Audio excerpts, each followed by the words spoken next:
Hi there and welcome to the release video for the April release in 2025.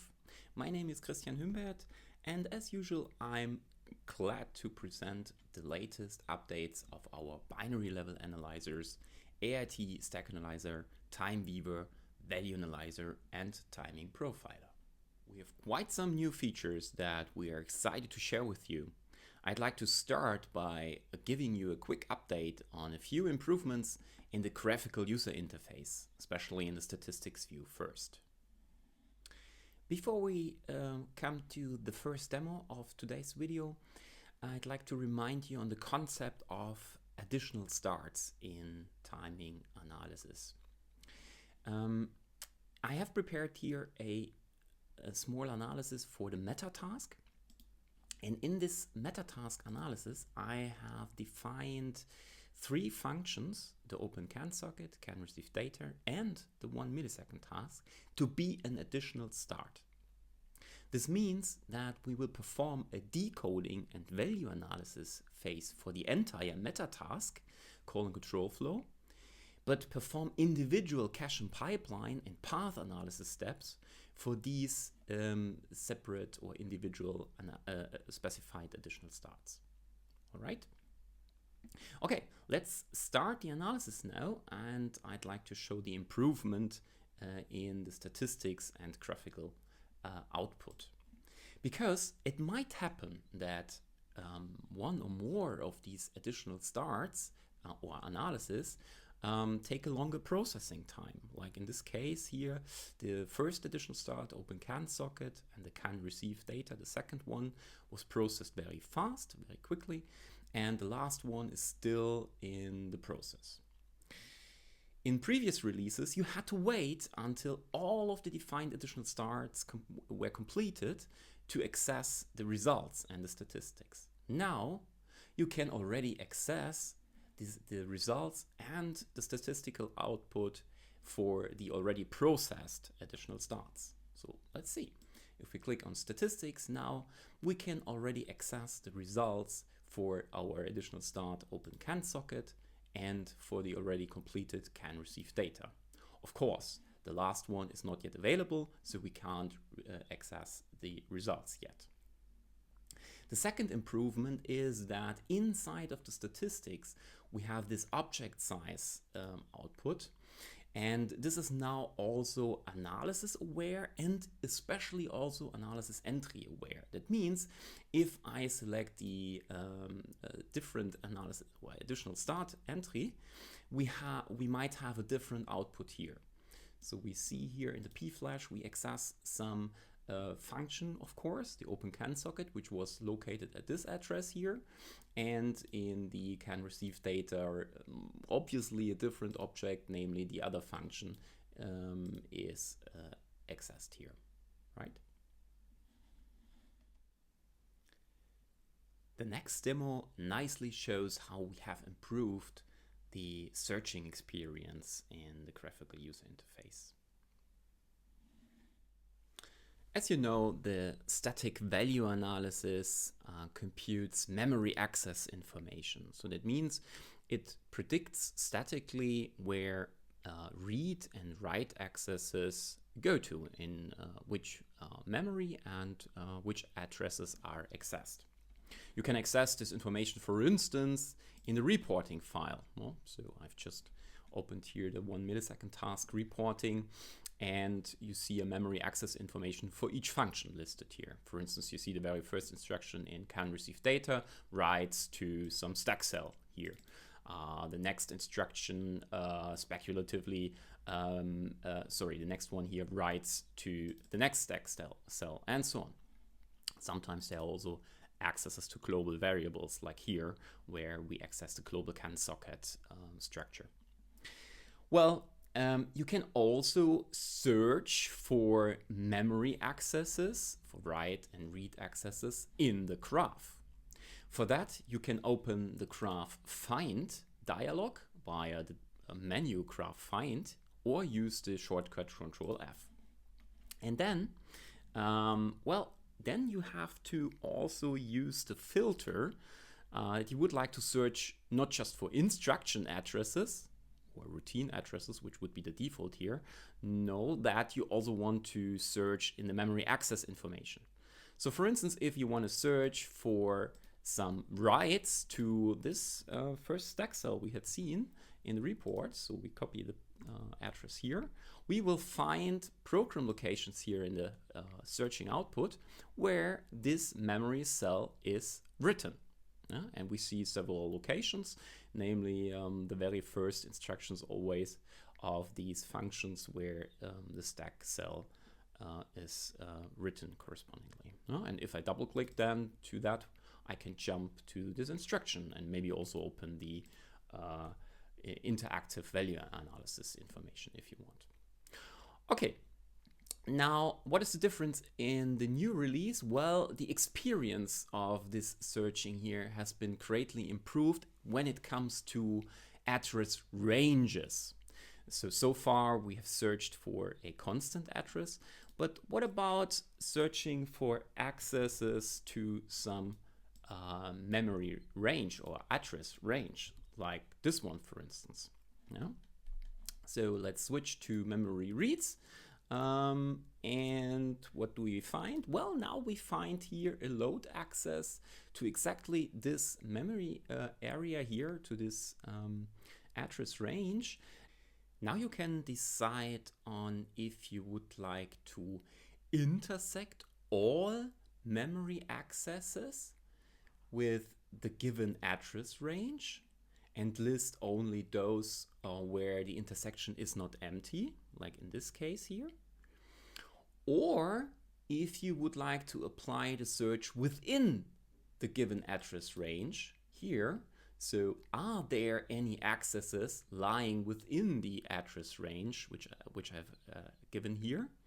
And obviously there is no concrete access here within this address range. But now if I increase my range, for instance, to 0x80 to 8f, we should find again the address range from before, because this is now lying inside of the given range. So these two modes here, switching between intersection and searching within, this is new in this release. The next improvement was done in the sections view. If we switch to information sections and extract the sections table of the binary, well, you know the output here, but you can of course also list or show the content of a binary section, for instance here the .text section. And there is also a searching feature here in the in this window.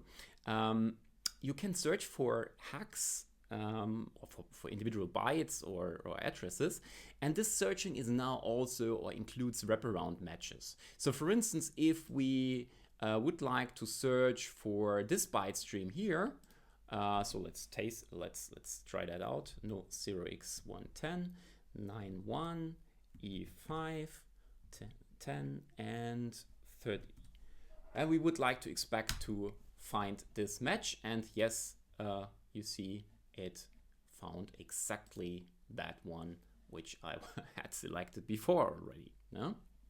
So there is now a wraparound search in the sections finder here as well. The next improvement affects the visualization of irreducible loops in the graphical output.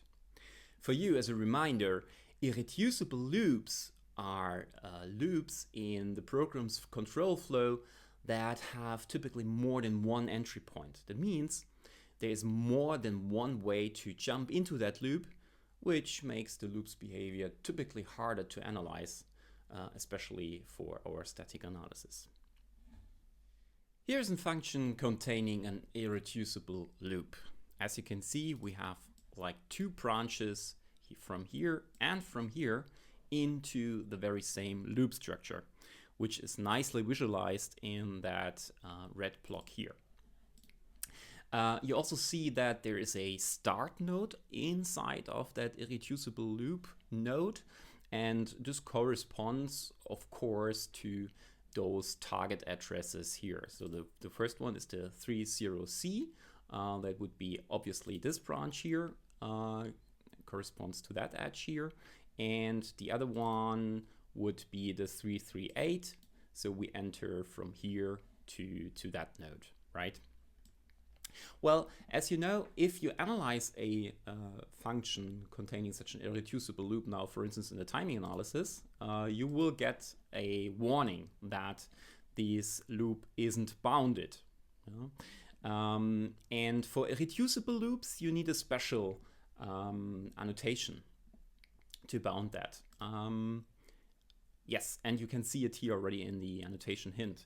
So if you use that one, go to your AS file, place it here, and provide a bound for that irreducible loops, or for all irreducible loops in that routine main. You cannot specifically target individual irreducible loops, but you can provide a safe upper bound or iteration count for all the loops, like for instance 10. Then you can get rid of these warnings and bound also irreducible loops.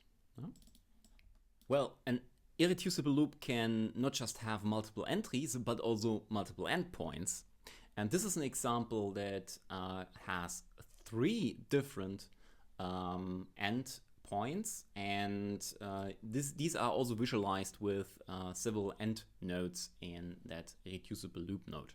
You see we have 2 because 2 of the 3 jump to the very same target address. But what is new is that you can now use that end point, that end node, and use the context menu, go to target, and jump to the target block. In more complex irreducible loops, maybe even nested irreducibles, this might be very helpful to navigate through the graph. The next new feature is in the interactive value analysis, or more concretely in the access of the data flow information of the interactive value analysis. Let me give you a demo. Well, if there is some analysis problem and you would like to investigate where it comes from, you typically, or at least I do it very heavily, use the interactive value analysis and the access of the data flow information. So for that, you need to start the analysis interactively. So in this case, it's an interactive stack usage analysis. And for instance, if we would like to investigate on memory accesses inside of the proc1, like here, these load instructions, if you want to know which memory address is accessed here, you can use the interactive value analysis result view in the context menu, right? You know that. Now we have added some new buttons here in the toolbar. You can go directly to the previous instruction in the current selected context or in the successor instruction. So for instance, in this instruction, we are loading from some register. Register A15 contains the address, and we are loading from that address, and the result is written into D15. So maybe the A15 was constructed before, so we can go to the instruction before and see what happened with A15. Well, A15 was written or assigned from D15. So where do we come from? What happened with D15 before? Well, D15 was constructed with some base address D0 and the +11328. So you see it's much faster than always going to the graph and selecting the next one and using the context menu and open the interactive view again. Instead, you can browse now between the individual instructions with the help of these new 2 buttons. The next update is for our qualification support kits. We now provide in this release an all new and redesigned qualification graphical user interface. You know, AbsInt offers qualification support kits, and these QSKs provide all the necessary documentation, the test cases, and procedures to support the qualification of our verification tools, according to the safety standards such as the 078C, the ISO 26262 and others. These help to demonstrate that all our verification tools produces correct and reliable results, as this is required in the safety critical development environments. These QSKs are designed in a way that they can be integrated smoothly into your certification workflow and can significantly reduce the effort required for your tool qualification. Now, how to start the qualification process in your operational context, in your environment? Well, you usually use the menu help qualify for that. And now in this release, we have an all new graphical user interface here for this qualification process. Well, the first step is, of course, to select your QSK packages. And you can now distinguish between already installed QSK packages and select directories, or add new packages or install them from some zip archives. So in this demo, I have prepared some zip archives, so I follow this workflow. The next step is to choose your destination where the qualification reportings are produced or are saved to, and provide the source of your QSK archives. So let's browse for them. And well, let's do an AIT qualification first. I have here 3 individual packages, and those 3 packages, those 3 zip archives I'm adding here, they will be extracted and installed in my environment.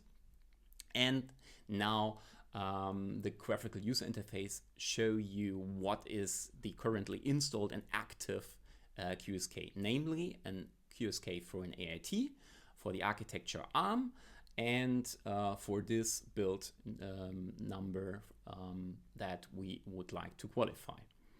The directory is this is the output directory, and I can also provide here a reporting file name. What is new is that it lists which packages are contained in this qualification process here, namely a board-specific package for an individual target processor, namely the TMS 570 here, LC4357, which is a Cortex R5F target, a compiler-specific package, and a generic package for the AIT. And now if I click on play, it will start the qualification. By the way, in the setup tab, I've increased my level of concurrency up to 16 because I have a lot of tokens, analysis tokens here available. So these qualification tests can be done in parallel. And you see this can take quite some while. Yes, at the end, if everything has been completed, we will find the output, of course, in our output section here, or resulting section. So I'm skipping here because this takes quite a long time. I'd like to show you what you can access here in the results without any analysis processed. So you can access all the qualification documents, the general,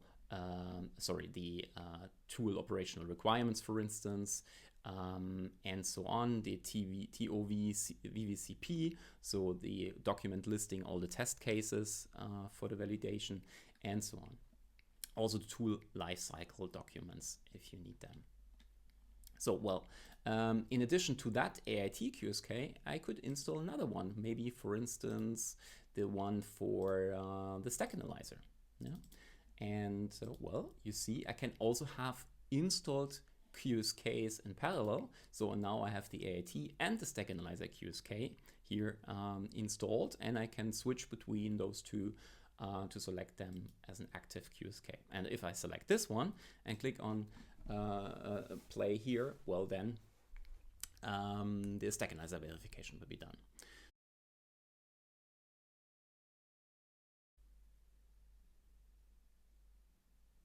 Well, now all test cases have been performed. Luckily, all of them have passed, so none of the test cases failed. and this is a nice evaluation or qualification result, of course.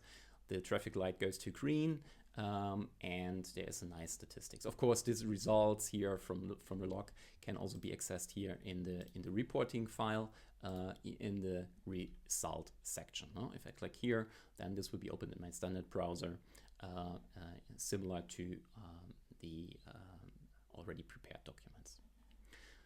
All right. Next point on my list is an update on TimingProfiler. As you know, TimingProfiler is a tool which is designed for constantly monitoring the worst case execution timing behavior, typically used already during software development in an early phase of your process, and also especially in model-based development environments.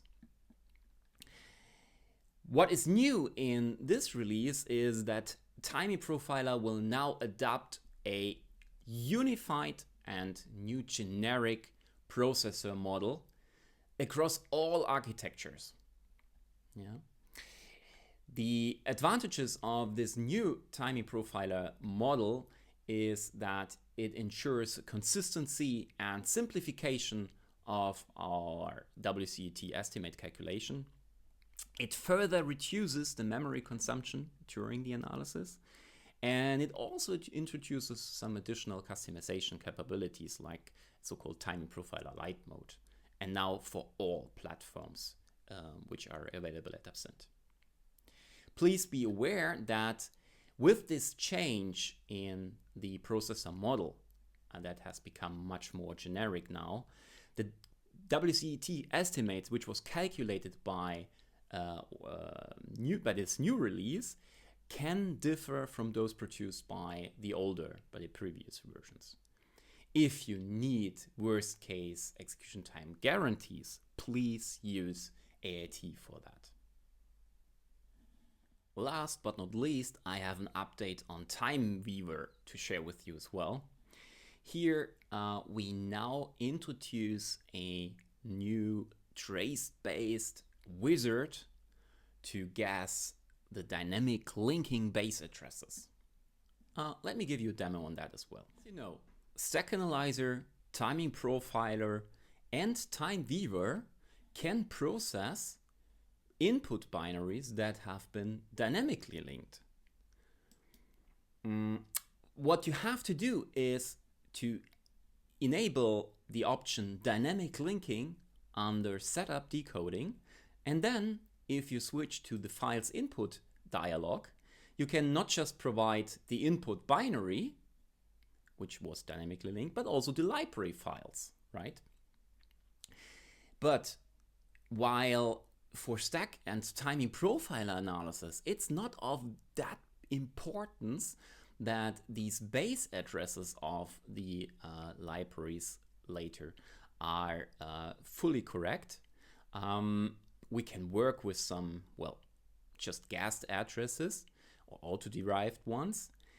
In case of the TimeWeaver, of course, the base addresses need to match the real addresses that are recorded in the trace input files, right? And this was used to be a quite manual effort to determine the right base addresses for the individual libraries. Now, in this release, we introduce a new automatic determination of these base addresses, a wizard for that. You can click on that button, and then the analyzer will investigate and analyze the trace files, but just to extract the base addresses for the individual library files. So this can take a while because it has to be done for all the library input files separately. And now the processing has been completed, and you see these base addresses could be determined, and if you click on import, those addresses will be taken over in your configuration. Of course, you can additionally or afterwards still modify them if the automatic determination was only partially correct. this concludes my release video for the April release 2025. As usual, this was just a small excerpt from all the releases. If you want to have a full overview on the changes, please investigate or check the www.absint.com release notes webpage. Thank you very much for your interest. Yeah, take care. Bye-bye.